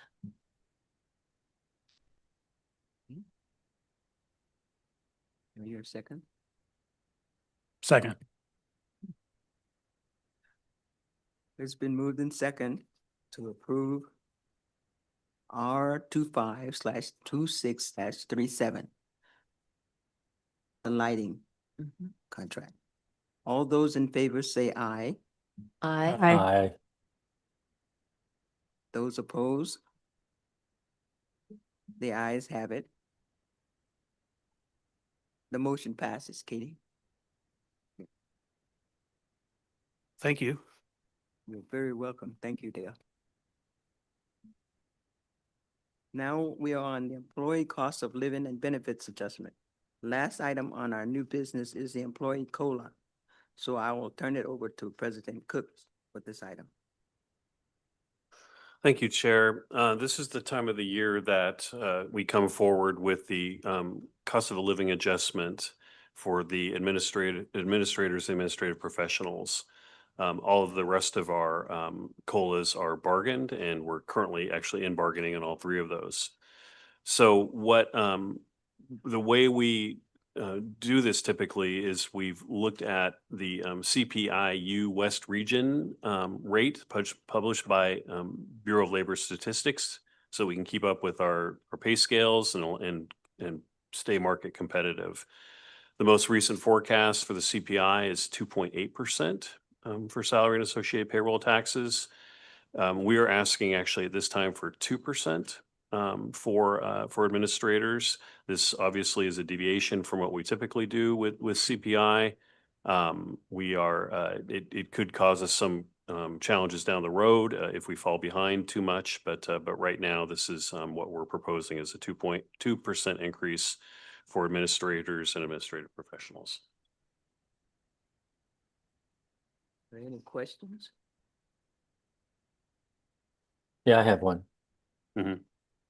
So Tim, is that, obviously, you've given some serious thought to the ramifications to that from an engagement point of view with staff, right? Mhm. This is below that level, right?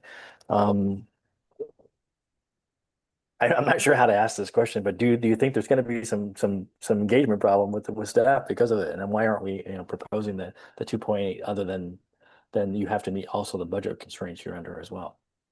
I think we're in a tight budget environment, and to answer your question, will that cause some challenges potentially with administrative staff? Yes, I would say that could very well.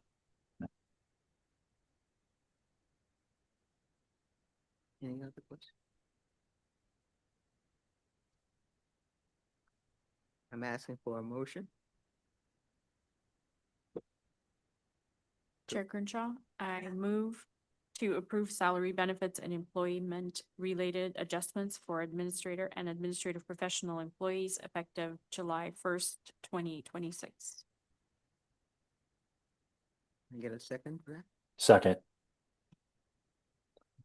All those in favor of approving the employee cost of living benefits adjustment at 2.2%, say aye. Aye. Was it 2.0, excuse me? 2.0. 2.0. Yeah. I wrote down 2.8 is what is what's together. 2.0, I'm sorry. Yeah. Aye. Aye. Aye. Those opposed? The motion passes. I just have a very short comment, Joe, right? If you will, right? If those of you don't think that Tim earns his money, just read that memo. Okay, by the way, that's not an easy thing to do. Thank you, Tim. Yeah. Got more than your $50 worth tonight, huh, Tim? Now we are ready for our presentations. Hang in there, everybody. We're gonna be done here shortly. We have the association reports. Please remember, we want to keep them on 30 minutes if possible. So the ASG, Brianna here today? No, she's not on the phone now. Okay. Full-time faculty, Charlie, I suppose had a letter that he submitted his report already, so. So associate faculty, Christopher? No. Jennifer?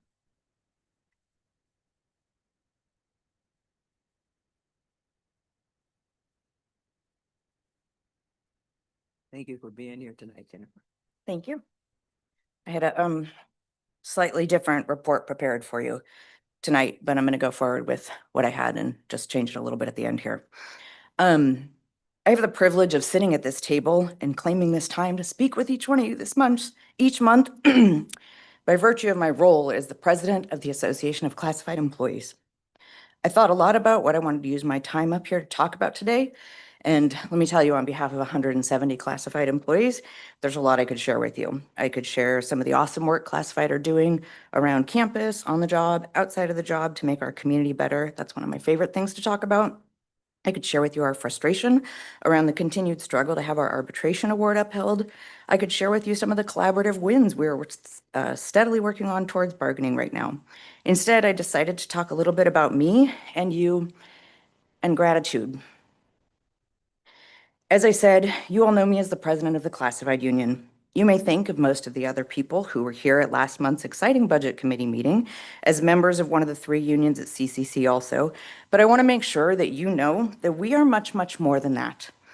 We are, in fact, what makes CCC the amazing place it is. We are CCC. I mean, I'm a proud union member, sure, but I started my time with CCC in 2009 as an online student when I was upending my life and moving to Oregon with 3 school-aged children in the middle of a long-needed divorce. I was starting over and ready to work hard to find a way to become the person that I had always expected to grow up to be. This turned out to be a much more tumultuous process than I hoped it would be. Sorry. And over the next year and a half, I lived through the wildest range of experiences. From the high of meeting my wife in class here at CCC, in fact, to becoming homeless and having to learn how to survive as a houseless single mom and full-time student desperately trying to maintain my hard-earned 4.0. The reason I'm telling you this is because this is where my gratitude begins. Throughout that time, CCC was there as an anchor for me.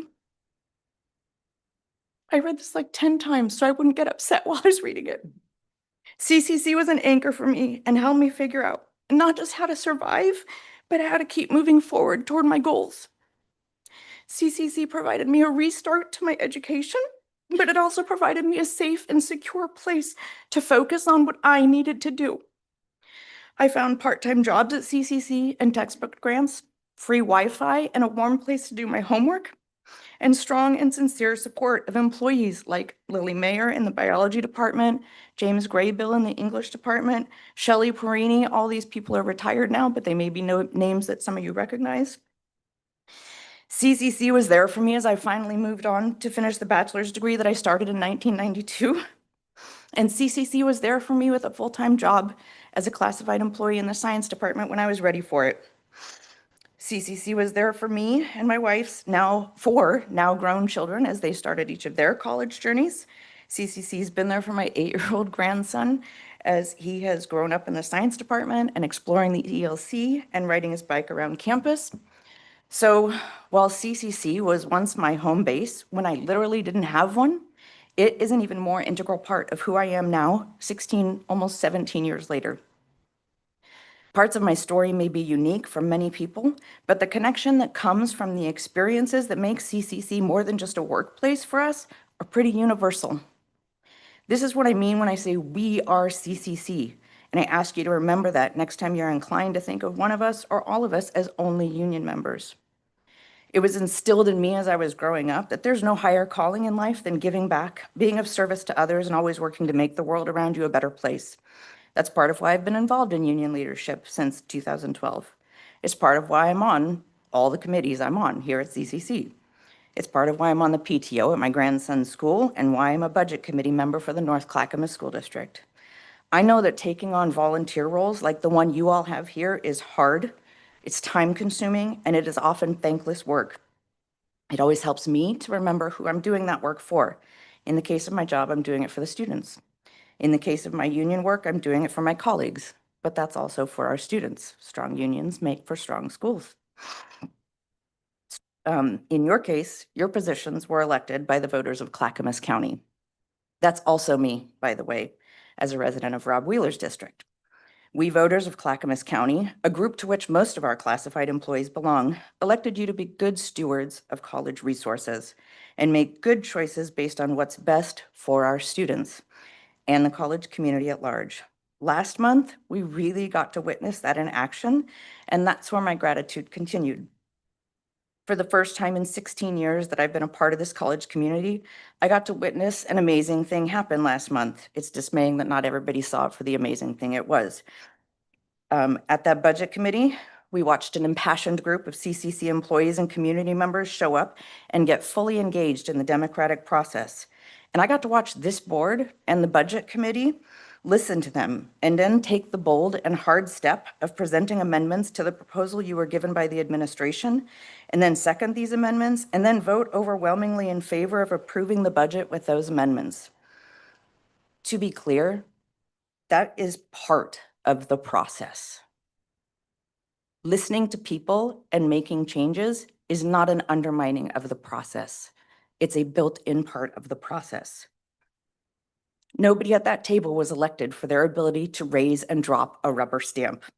And the participation in this democratic process with your questions and your critical thought and with input from the public, that's what we elected you for.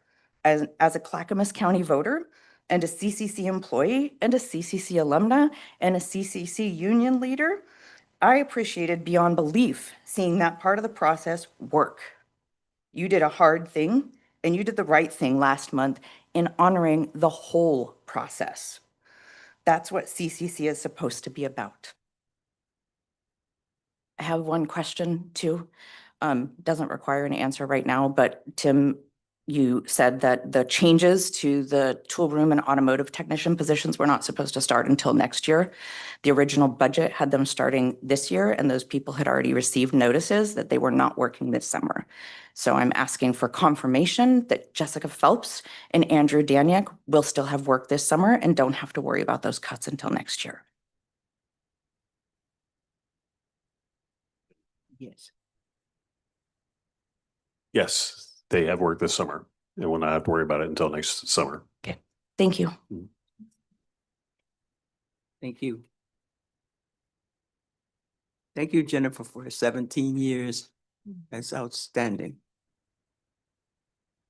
We appreciate everything that you've done. And we hope you'll stay here for another 17 years. Thank you. President Cook, we're ready for our president business report. Yeah, just a brief one. I won't belabor this because you were all there, but I just want to thank you all for participating in commencement last Friday. It was certainly warm, as you all know, but it means a lot to have all of our board members be engaged in that process. Having you up there shaking hands with all of our students, it's I hope you enjoyed as much as I do. It's my favorite day of the year. It's really the reason why we do what we do. And so I was really proud to have all of you there for that really warm evening. So thank you. Just this Monday, I spent some time with the president from the University of Portland, Dr. Rob Kelly, talking about potential opportunities for our students and our staff at that university. We're you know, as I continue to look for other ways that we can collaborate with our partners, that was one that we haven't done a lot with, and so we may have some more opportunity with them. And I talked with some of you about this, but I want to just update the board, continue to update the board on a collaboration with a 4-part collaboration with Portland State, Portland Community College, Mount Hood Community College, and us, that we're the 4 presidents have been spending time. We've met about 3 times now, and we're going to spend quite a bit of time this summer with a larger group from each of our institutions, really trying to create what we're calling a metro area higher education initiative. And, you know, we have a lot of details to work out, but the thought is that if you are a student at Clackamas Community College, you also ought to be able to be a student at Portland State University or PCC or Mount Hood. And that if we can figure it all out, that we can, you know, share transcript information readily. We can, you know, get those courses across and have, you know, try to remove as many barriers as possible. So there's that higher education part of it. And then the larger vision is we're looking for employers, some of our larger employers in the metro area, to come alongside with us and really and create a whole ecosystem for students that can come through, again, any of our institutions and have jobs, have internships, and have work. It's in some ways, I think it's kind of long overdue. It's a little bit about what the heck's looking to do statewide, asking colleges and universities to think about shared services and to think about ways we can collaborate. We're just trying to be a little bit more proactive. In some ways, you know, it's a little easier for us because we already have these relationships, but you know, the devil's in the details. There's a lot of technology. There's a lot of work that we need to do on it. So I'll continue to keep you updated on that. Next Tuesday, we are having a visit. The college is having a visit from the Oregon's what they call LFO, the Legislative Fiscal Office. My name is Kim, and this is the fiscal office is the office that recommends budgets to Ways and Means at the state. It's a really important position. This is a new employee that's trying to learn as much as she can about higher education in Oregon, and has been visiting several of the colleges, and is keenly interested in our pressure points, our pain points, so that a lot of what we've talked about tonight, those challenges, also where we are collaborating with other institutions, other nonprofits, other agencies, and just is trying to learn more about what we do. She has the ear again of legislators on Ways and Means, so it's something that we've got a pretty prescripted agenda and tour that we're going to take her through and really talk about a lot of what's happening here at the college this next time. Other than that, you know, we are on summer, so it's, you know, we typically have about 1/3 of the classes students in the summer, so it's a little bit quieter, not as quiet as it used to be. I mean, there's still plenty happening, plenty to do around campus, and but it does tend to slow down a little bit more than it does during the rest of the year. So that's my report, unless there's any questions for me. Any questions? Thank you. Thank you. Ryan? I should have given. Foundation report? Yeah, I'm going to give the foundation report. So last month we shared a little bit about the Rise Up, but I can share a little bit more about that. So Rise Up was indeed a huge success. The foundation raised $139,567, all going into the hands of students that are in need. Think of how many lives will be changed because of that, and thanks to our community's support. Round one scholarship awarding wrapped up last month. 244 students received an average of $2,544 each, for a total of $620,638 awarded out. We're on track to award over 1.2 million this year after round two closes in the fall. Yesterday, for about 4 hours, the foundation board spent time together in a retreat, sort of getting to know each other a bit better, learning about our connections to CCC. I can't even remember how many years they went back, but we kind of got in line to kind of see and then tell the stories of how we had initially got connected to CCC, which was really great. And then the LEAP office led us through kind of an introduction to Cougar Paws into a facilitated discussion, which I think was really great. And they'll be coming back and leading that group through that much more. So that's the foundation report. Thank you, Ryan. Jane?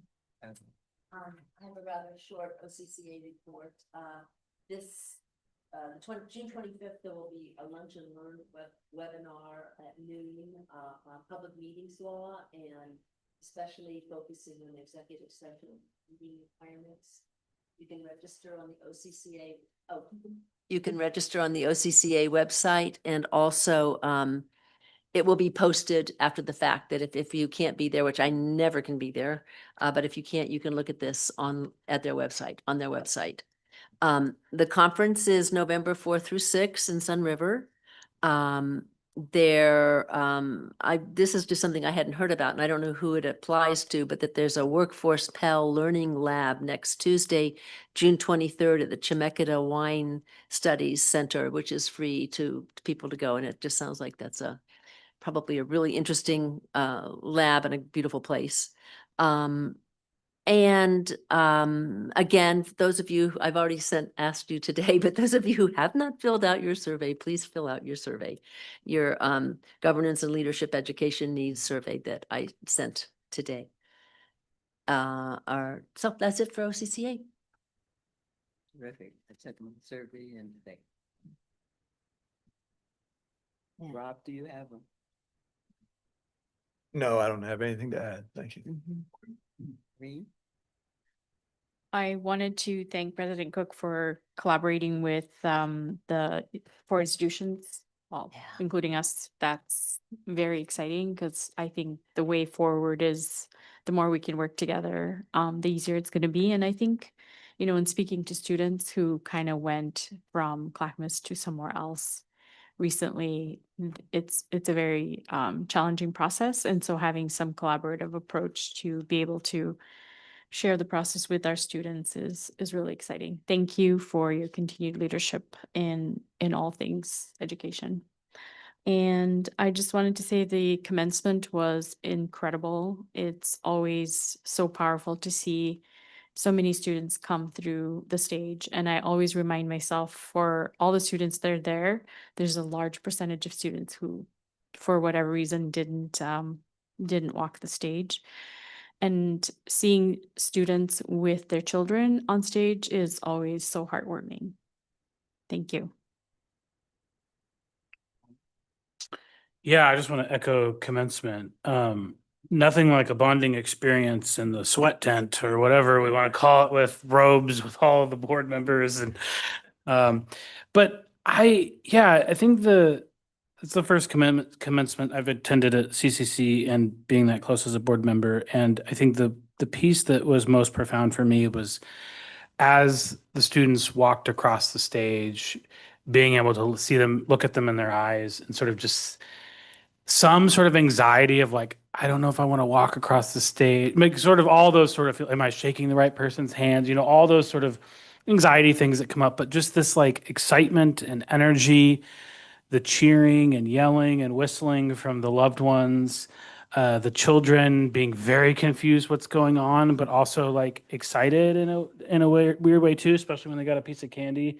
But I mean, that's why I do this work. I think this is what is one of the most important things is recognizing students achieving something huge. And behind each of those students are all those people that have supported them from the very beginning, even though they can't even name them. And then all the people that will be impacted by those students into the future. And that web is significant, and it's exciting to be connected to this institution and celebrating those graduates as they go out and do amazing things wherever they go. So that was a true honor and privilege, and one of the most exciting things. It was worth all the heat and sweat. So. Maybe?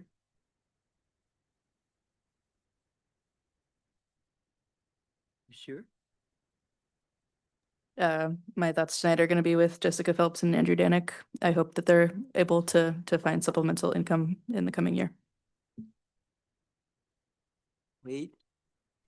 No, just some comments about, again, to echo the same comments about commencement. I mean, that's why we're here, changing lives, right? This is what we're part of. And there's nothing more powerful to see the outcome right there in front of us, right? And those lives will be forever changed in a positive way, right? One thing you can't ever take away from somebody is their education. They will take that with them. They will share that with the other people around them. They will become bigger and more productive people in our society. And, good on them for sticking it out. They talked about the grit that it takes to get done. And it does. Some of these students are up against monumental, challenges in order for them to get to that point. But there they are, and their lives will be forever changed. It's really cool. Thank you. Joe, can I say something too? No. Oh, please. I Go ahead. went for Go the- ahead.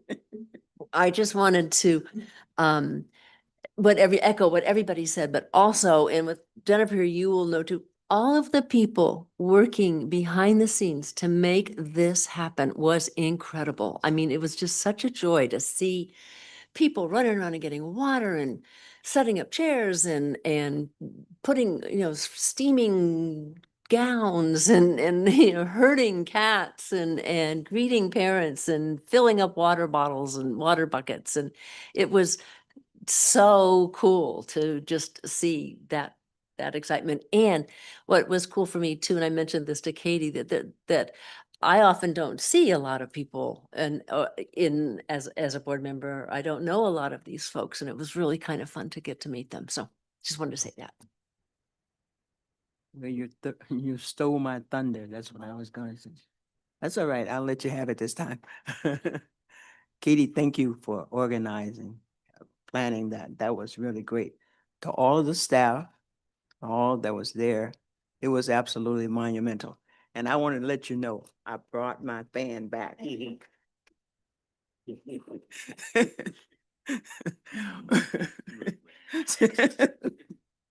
But if there's no further business, the Clackamas Community College Board of Education meeting is adjourned.